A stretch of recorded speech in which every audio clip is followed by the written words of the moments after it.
আসসালামু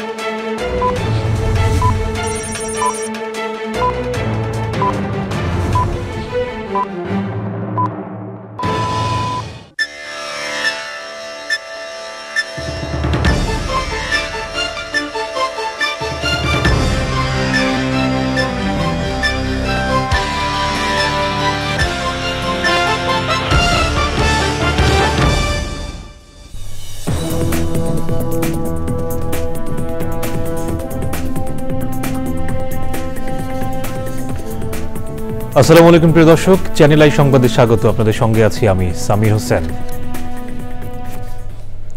বিস্তারিত সংবাদের শুরুতে জানিয়ে দিচ্ছি ফ্রেশ আটা ময়দা সুজি সংবাদ শিরোনামগুলো। সাবেক সিইসি কে এম নুরুল হুদার 10 দিনের রিমান্ড চেয়ে পুলিশের আবেদন। মব সৃষ্টি করে বিশৃঙ্খলা গ্রহণযোগ্য নয় বললেন স্বরাষ্ট্র উপদেষ্টা। বাধা সরিয়ে নিজেদের পাশাপাশি অন্যের চলার পথ তৈরি করে দিতে শিক্ষার্থীদের প্রতি প্রধান উপদেষ্টার আহ্বান। স্কাউটের কাব কার্নিভাল উদ্বোধন। 40 দিন পর খুলল ঢাকা দক্ষিণ সিটি কর্পোরেশন কার্যালয়। শপথ পড়ানোর দাবিতে নগর ভবনের সামনে ইশরাক সমর্থকদের অবস্থান। ইরানের 6টি বিমানবন্দরে হামলায় যুদ্ধবিমান ধ্বংস করা হয়েছে বলে ইসরায়েলের দাবি। বিশ্বজুড়ে মার্কিন নাগরিকদের জন্য যুক্তরাষ্ট্রের সতর্কতা। লেখক চিন্তক ইমেরিটাস অধ্যাপক সিরাজুল ইসলাম চৌধুরীর 90তম জন্মদিনে শুভেচ্ছা। তরুণদের আরও বই পড়তে এই গুণীজনের তাগিদ। এবং দ্বিতীয় টেস্টের আগে শ্রীলঙ্কার বিপক্ষে বাংলাদেশের ওয়ানডে স্কোয়াড ঘোষণা। 2 বছর পর ফিরেছেন নাইম শেখ ও আছেন পেসার তাসকিন আহমেদ।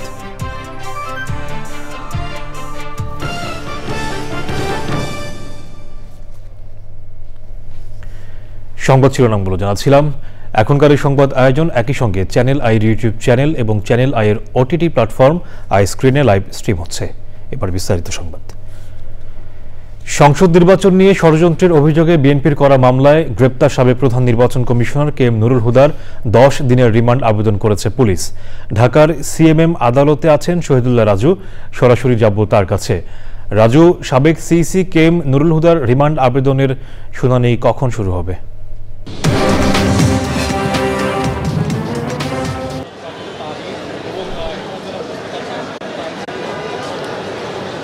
সামির, সাবেক প্রধান নির্বাচন কমিশনার কে এম নুরুল হুদাকে গতকাল রাতে রাজধানীর উত্তরা পশ্চিম থানা পুলিশে গ্রেপ্তার করে। এর আগে একদল জনতা তার বাসা থেকে তাকে ধরে এনে এবং সেখানেও তাকে হেনস্থা করা হয়। পরে পুলিশ হেফাজতে নেওয়া হয়। সেখান থেকে ডিবি হেফাজতে এখন রয়েছেন। রাতেই ঢাকা মেট্রোপলিটনের যে ডিবি গোয়েন্দা বিভাগ তাকে হেফাজতে নেয় এবং আজকে দুপুরের পর তাকে আদালতে ওঠানোর কথা রয়েছে। ইতিমধ্যে আদালতে শেরেবাংলা নগর থানা থেকে মামলার ফরওয়ার্ডিং সেটা পাঠানো হয়েছে। সে ফরওয়ার্ডিংয়ে পুলিশ 10 দিনের রিমান্ড চেয়ে আবেদন করেছেন। দুপুরের পর শেরেবাংলা নগর থানার এই মামলায় রিমান্ড শুনানি হওয়ার কথা রয়েছে এবং তারপর আদালত তাকে রিমান্ড দেবেন কিনা সেটা আদালত সিদ্ধান্ত নেবেন।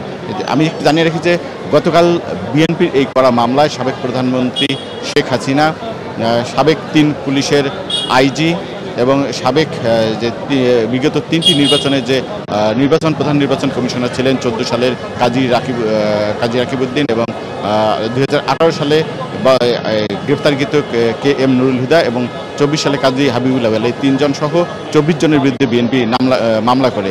যে ফরওয়ার্ডিংয়ে যে গ্রাউন্ড দেখানো হয়েছে পুলিশ ফরওয়ার্ডিংয়ে, সেখানে যে কে এম নুরুল হুদা 2018 সালের যে পাতানো নির্বাচনের অভিযোগ আনা হয়েছে এবং তিনি অবৈধ ক্ষমতা প্রয়োগ করে নির্বাচন ম্যানিপুলেট করেছেন বলে ফরওয়ার্ডিংয়ে জানানো হয়েছে এবং সেখানে যে আগেই ব্যালট বাক্স ভর্তি করে রাতেই ভোট করা হয়েছে, ব্যালট বাক্স ভর্তি করা হয়েছে এবং এক্ষেত্রে জনগণের অধিকার হরণ করা হয়েছে মর্মে ফরওয়ার্ডিংয়ে জানানো হয় এবং 10 দিনের রিমান্ড চেয়ে আবেদন করা হয়। এখন পর্যন্ত তিনি ডিবি হেফাজতে রয়েছেন এবং সেখান থেকে ডিবি অফিস থেকে তাকে আদালতে নিয়ে আসা হবে। এখনো আনা হয়নি। নিয়ে আসা হলে পরবর্তী কার্যক্রম চালু হবে। সামির, রাজু, আপনাকে ধন্যবাদ আমাদের সঙ্গে যুক্ত হয়ে তথ্যগুলো জানানোর জন্য।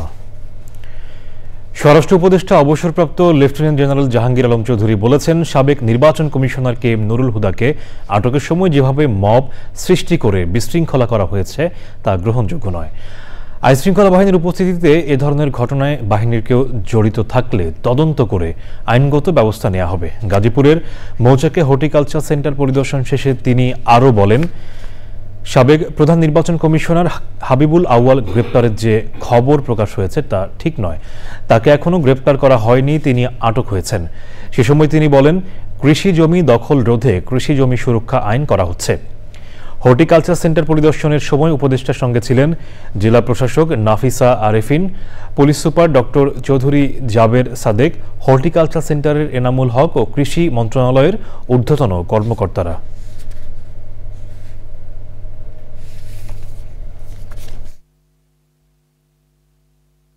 অনেক সময় মিডিয়া বলতেছেন যে হাবিবুল আউয়াল ওই যে আগে চিফ ইলেকশন কমিশনার অ্যারেস্ট হয়েছে, ইনফ্যাক্ট এখন পর্যন্ত অ্যারেস্ট হয় নাই।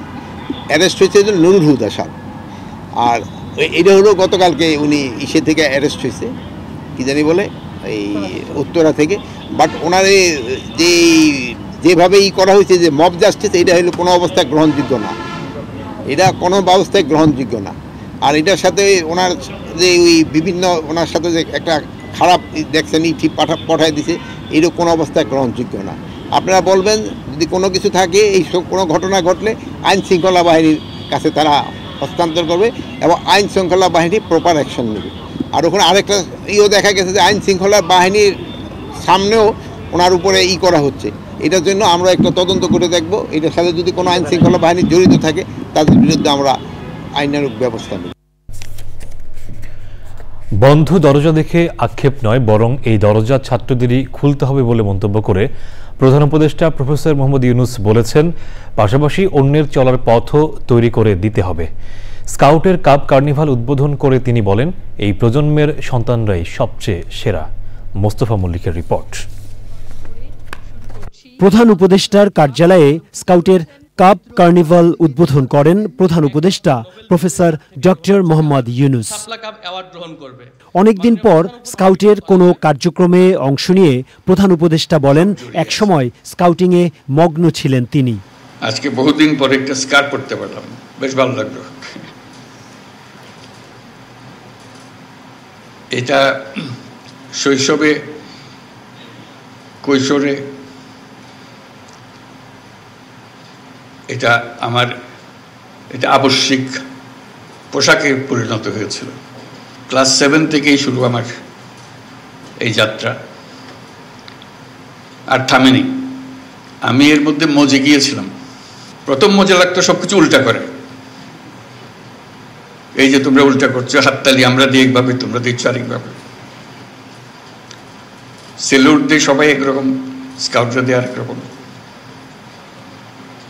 হ্যান্ডশেক করে সবাই একরকম, স্কাউটরা করে আরেক রকম। কাজে সেই যে একবার ঢোকা, এর থেকে আর বেরোনো যায়নি, বেরোবার কোনো প্রশ্ন ওঠেনি, বরং গভীরে গেছি। আর বিশ্ব জাম্বুরি হলো কানাডাতে 1955 সালে, 15 বছর বয়স তখন। সে কি মহা উৎসব, যাওয়া, আটলান্টিক পাড়ি দেওয়া, ক্যানাডাতে জাম্বুরি করা, সারা বিশ্ব দেখা। প্রফেসর ইউনূস বলেন, জীবনে চলার পথে অভাব থাকবে, কিন্তু সেই অভাব উত্তরণের চেষ্টা করতে হবে। তোমরা বলবে যে আমাদের স্কুলে এই নাই, আমাদের স্কাউট টিচার পাই না, বলবে, সবকিছু হবে, অভিযোগ থাকবে। তা আমি যেটা বোঝানোর চেষ্টা করলাম, অনেক জিনিস হয়েছে যেগুলো আমরা অন্যের জন্য অপেক্ষা করি নাই বলে আমরা নিজেরাই ব্যবস্থা করে ফেলেছি। বন্ধ দরজার দিকে খালি ইঙ্গিত করে যে আমাদের জন্য দরজা বন্ধ, আক্ষেপের মধ্যে থেকে গেলে এটা হবে না। দরজা খুলতে হবে, দরজা তোমাকেই খুলতে হবে, এবং তোমার দায়িত্ব হলো আর অন্যদের দরজা খুলে দেওয়া। কারণ তুমি যে দরজা খুলে দেবে, পরের জনের দায়িত্ব হলো দরজা আরো বড় করে খোলা। তুমি যদি না খোলো, এই দরজা বন্ধ থেকেই যাবে। প্রধান উপদেষ্টা বলেন, দেশকে পরিবর্তন করাই এখন সবার কাজ, তাই দেশের জন্যই কাজ করতে হবে। Mostafa Mallik, channel I, Dhaka. এবারে ইরান ইসরায়েল সংঘাত।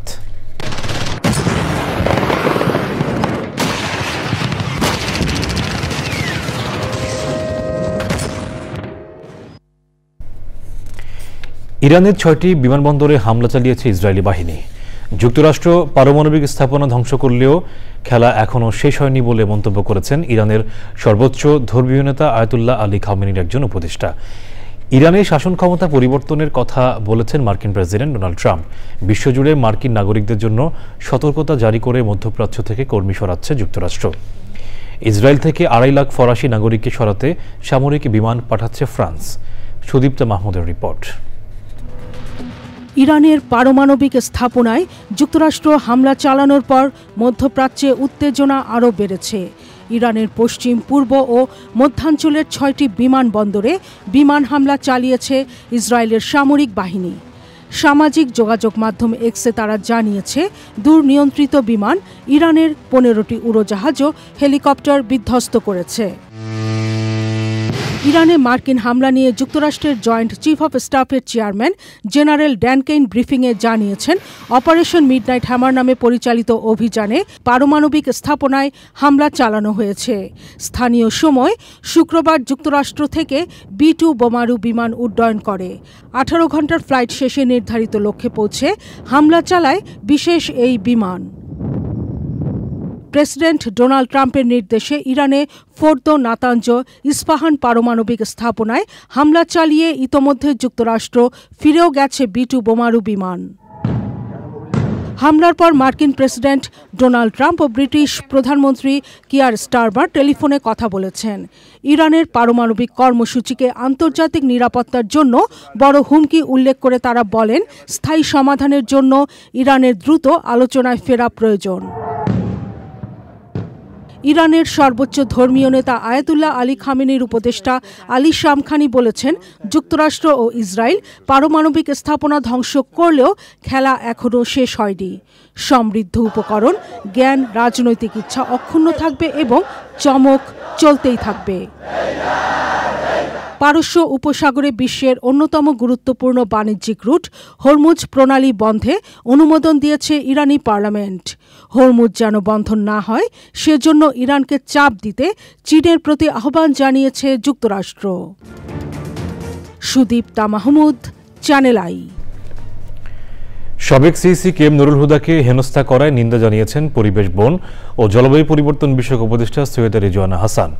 এ বিষয়ে স্বরাষ্ট্র মন্ত্রণালয় থেকে যথাযথ পদক্ষেপ নেওয়া হচ্ছে বলেও তিনি জানান। বিশ্ব পরিবেশ দিবস ও পরিবেশ মেলা 2025 এবং জাতীয় বৃক্ষরোপণ অভিযান ও বৃক্ষ মেলা 2025 উপলক্ষে সংবাদ সম্মেলনে তিনি বলেন, বায়ুদূষণ, শব্দদূষণ, নদী দখল রোধ ও পলিথিনের ব্যবহার বন্ধে নানা উদ্যোগ নেওয়া হয়েছে।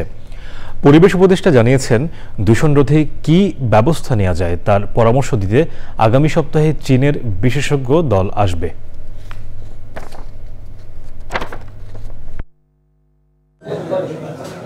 আপনারা অলরেডি সরকারের একটা বক্তব্য দেখেছেন। সরকার একটা বিবৃতি দিয়ে কেবল নিন্দা জানায়নি, সরকার এই কথাটাও বলেছে যে এই ব্যাপারে প্রয়োজনীয় পদক্ষেপ গ্রহণ করা হবে।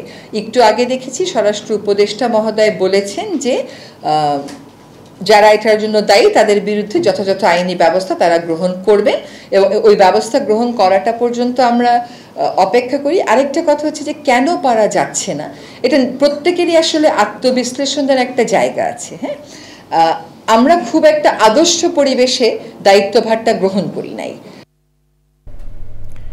টানা 40 দিন তালাবদ্ধ থাকার পর চালু হলো ঢাকা দক্ষিণ সিটি কর্পোরেশন ডিএসসিসির প্রধান কার্যালয় নগর ভবন। কাজে যোগ দিয়েছেন কর্মকর্তা কর্মচারীরা। তবে প্রকৌশল বিভাগ ও ডিএসসিসির প্রশাসকের দপ্তরে তালা ঝুলতে দেখা গেছে। ইশরাক হোসেনকে মেয়রের দায়িত্ব বুঝিয়ে দেওয়ার দাবিতে আজও নগর ভবনে অবস্থান নেন ইশরাক সমর্থকরা। মঞ্জুল হাসানের রিপোর্ট। মেয়র হিসেবে বিএনপির নেতা ইশরাক হোসেনকে দ্রুত শপথ পড়ানোর দাবিতে 14 মে আন্দোলন শুরু করেন তার সমর্থকরা। 15 মে থেকে ভবনের প্রধান ফটকে তালা ঝুলিয়ে দেওয়া হয়। বন্ধ হয়ে যায় ডিএসসিসির নাগরিক সেবা কার্যক্রম। রোববার আন্দোলনের সমন্বয়ক ও সাবেক সচিব মশিউর রহমান ডিএসসিসির কর্মকর্তা কর্মচারীদের কাজে ফেরার আহ্বান জানান। সোমবার সকালে নগর ভবনে শুরু হয় কার্যক্রম। 40তম দিবসেও এটার কোনো সুরা হয় নাই। এই জন্য আমরা অত্যন্ত দুঃখিত। আমরাও সেখানের মধ্যে প্রশাসনের কাছে দাবি করব অনতি বিলম্বে যেন নাগরিক সেবাটা পুরো দমে চালু হয়। যথেষ্ট আন্তরিক ছিলেন ওনারা, মানে এই আন্তরিকতা আগে দেখি নাই।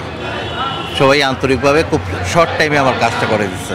আসছি হোল্ডিং ট্যাক্স দিতে, দিলাম, দিয়ে মানে সবসময় এই মাসেই দেই, প্রতি বছরে দিই। আমার কোনোভাবে কোনো হয়রানি হয়নি, আজকেও হয়নি, গেছি 5 মিনিটের মধ্যে দেওয়া হয়ে গেছে। সাধারণ মানুষ এখন যে সেবাটা পাচ্ছে এটা তো স্বাভাবিক, এখন সব কিছু যেহেতু ওপেন, তাদের কাজ চলমান আছে, তারা আলহামদুলিল্লাহ এখন সন্তুষ্টি বোধ করবে। ইশরাককে মেয়র হিসেবে শপথ পড়ানো ও উপদেষ্টা আসিফ মাহমুদের পদত্যাগের দাবিতে নগর ভবনে অবস্থান কর্মসূচি করেন ইশরাক সমর্থকরা। ঢাকাবাসী আমাদের খোকাবাইয়ের ছেলে নিনা ইশরাক, উনি হইল ভদ্র জেন্টেলম্যান ছেলে, উনি রায় পেয়েছে, আমরা জোর করে রায় নিয়ে নেই করতে, আমাদের কোর্ট সর্ব রায় দিয়েছে তাকে, দেওয়ার পরেও তিনি তাকে বসাতে চাচ্ছেন না কেন? আপিল আদালতও আপনার ইশরাক সরকারের পক্ষে রায় দিয়েছে, মেয়র হওয়ার কোনো জটিলতা কোথাও নাই। তারপরেও কেন ঢাকাবাসী জানতে চায় যে এই আসিফ ভুঁইয়া কেন ইশরাক হোসেনকে তার শপথ করানো হচ্ছে না? 27শে মার্চ আগের ফলাফল বাতিল করে বিএনপির মেয়র প্রার্থী ইশরাক হোসেনকে ঢাকা দক্ষিণ সিটির মেয়র ঘোষণা করেন আদালত। ইশরাককে মেয়র উল্লেখ করে 27 এপ্রিল গেজেট প্রকাশ করে নির্বাচন কমিশন। তবে তাকে মেয়রের দায়িত্ব বুঝিয়ে না দেওয়ায় শুরু হয় আন্দোলন। Monul Hasan, channel I, Dhaka. লেখক ও সমাজচিন্তক এমিরিটাস অধ্যাপক সিরাজুল ইসলাম চৌধুরীর 90তম জন্মদিন আজ। দিনটিকে ঘিরে চ্যানেল আইয়ের তারকা কথন অনুষ্ঠানে অংশ নেন সর্বজন শ্রদ্ধেয় এই গুণী। চ্যানেল আইকে তিনি বলেন, নতুন প্রজন্মের জন্য ভালো দিক নির্দেশনা প্রয়োজন, তরুণদের আরও বেশি বই পড়ারও তাগিদ দেন অধ্যাপক সিরাজুল ইসলাম চৌধুরী। ওবায়দুল রশিদের রিপোর্ট। বরেণ্য শিক্ষক, চিন্তাবিদ ও লেখক এমিরেটাস অধ্যাপক ডক্টর সিরাজুল ইসলাম চৌধুরী জ্ঞানচর্চার প্রসার ও মানবিক সমাজ বিনির্মাণে স্বপ্নবান এক মহান ব্যক্তিত্ব। 90তম জন্মদিনে তাকে সম্মান জানায় চ্যানেল আই। এই গুণীকে স্বাগত জানান চ্যানেল আইয়ের পরিচালক ও বার্তা প্রধান শাইখ সিরাজ। চ্যানেল আইয়ের ঐতিহ্যবাহী অনুষ্ঠান তারকা কথনের বিশেষ পর্বে অধ্যাপক সিরাজুল ইসলাম চৌধুরীকে অভ্যর্থনা জানিয়ে বিশিষ্ট সাহিত্যিক ফরিদুর রেজা সাগরের লেখা 40টি বইয়ের সংকলন তাঁর হাতে তুলে দেওয়া হয়। চ্যানেল আইয়ের জন্য আজকে এটা খুবই আনন্দের। আপনার শুভেচ্ছা, 90তম জন্মদিন। আমি জানি আজকে সারাদিন আপনি নানানভাবে ব্যস্ত থাকবেন, অনেক বিশিষ্ট জনরা আপনাকে শুভেচ্ছা জানানোর জন্য আসবে হয়তো, কিন্তু চ্যানেল আইকে যে আপনি সময় দিয়েছেন এজন্য আমরা কৃতজ্ঞতা প্রকাশ করছি। আমরা ভাবি যে আপনি চ্যানেল আই পরিবারের একজন। আমাদের জন্য সত্যিকারই আলোক পত্রিকা। আপনি আরো বেঁচে থাকুন, আরো সচল থাকুন এবং আমাদেরকে আলোকিত করুন। চ্যানেল আইকে বিশেষ সাক্ষাৎকার দেন অধ্যাপক সিরাজুল ইসলাম চৌধুরী। নতুন প্রজন্ম তো ওই পথের নির্দেশ পাচ্ছে না, মানে তাদের সামনে তো কোনো পথের নির্দেশ নাই। জ্ঞানের চর্চা কিন্তু কমে গেছে, খুবই কমে গেছে, এবং জ্ঞানের চর্চা না করলেই তো তরুণ প্রজন্ম নতুন পথের সন্ধান পাবে না। তারা তো পুরনো পথের দিয়েই চলবে, তারা নতুন চিন্তা পাবে না, তারা দেশের সমস্যা বুঝতে পারবে না। সেই জন্য জ্ঞানানুশীলনের ওপরে খুব গুরুত্ব দেওয়া দরকার, এবং এই জ্ঞানানুশীলন কেবল যে শিক্ষা প্রতিষ্ঠানে হবে তা না, এটা সাংস্কৃতিকভাবে করতে হবে। গণমাধ্যমকে জনগণের পক্ষে স্বাধীনভাবে দায়িত্বশীল ভূমিকা পালনের আহ্বান জানান ইমিরেটাস অধ্যাপক doctor Sirajul Islam Chowdhury. Obaidul Rashid, channel I, Dhaka. বিরতির পর আবারও আমন্ত্রণ। সরকারি চাকরি সংশোধন অধ্যাদেশ 2025 বাতিলের দাবিতে 2 ঘণ্টা কর্মবিরতি পালন করেছে সচিবালয় কর্মকর্তা কর্মচারী ঐক্য ফোরাম। পরে সচিবালয়ের জনপ্রশাসন মন্ত্রণালয়ের লাইব্রেরিতে তারা অবস্থান নেন। অধ্যাদেশ বাতিল না হওয়া পর্যন্ত আন্দোলন চালিয়ে যাওয়ার ঘোষণা দেন ঐক্য ফোরামের নেতারা। তবে মঙ্গলবার সচিবালয়ে কোনো কর্মসূচি দেওয়া হয়নি। এবারে নিটল টাটা কৃষি সংবাদ।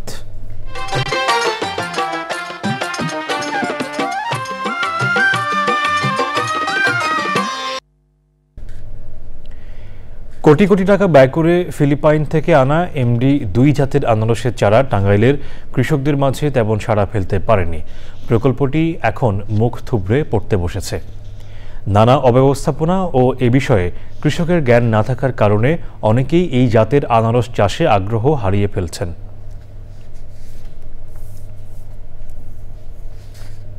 এবারে প্রকৃতি সংবাদ।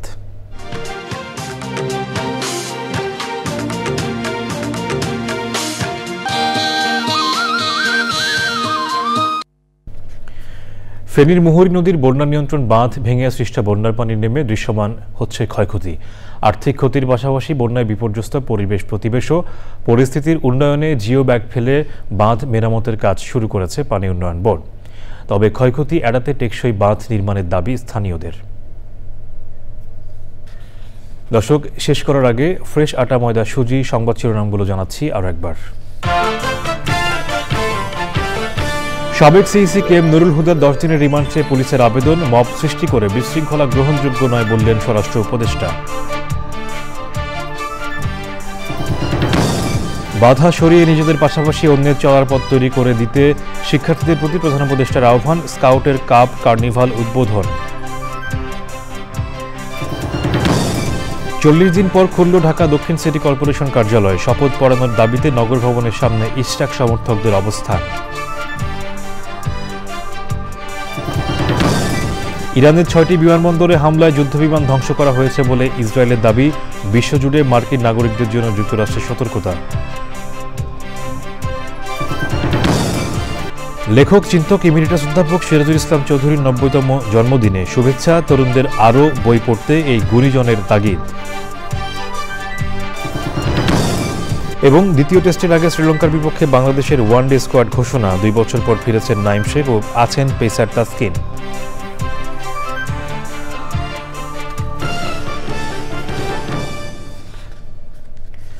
দর্শক, এখনকার সংবাদ আয়োজন এ পর্যন্তই। পরবর্তী সংবাদ দেখার আমন্ত্রণ রইল। সাথে থাকার জন্য ধন্যবাদ সবাইকে।